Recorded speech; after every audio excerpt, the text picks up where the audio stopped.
Yeah!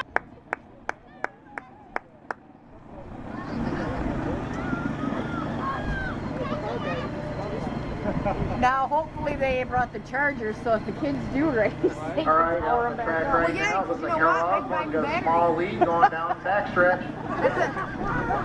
Hey, anyways, I just wanted to give an update. I first of all want to thank everybody for hanging out and sticking with us because we're not giving up. I think here in the next few minutes we're going to run it in and get ready to go. Again, we're just going to do heat races and feature only. No qualifying. So we'll get the lineups down there in a little bit. It should take us about 30 minutes. The cool thing is we have lights.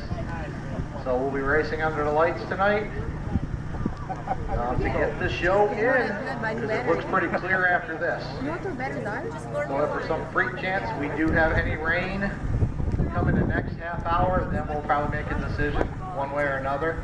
But I think we're going to be able to get it in here. If we stay here this whole time, then that's the rain.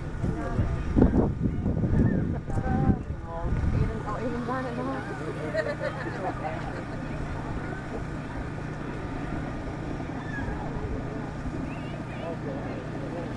What is Vermont?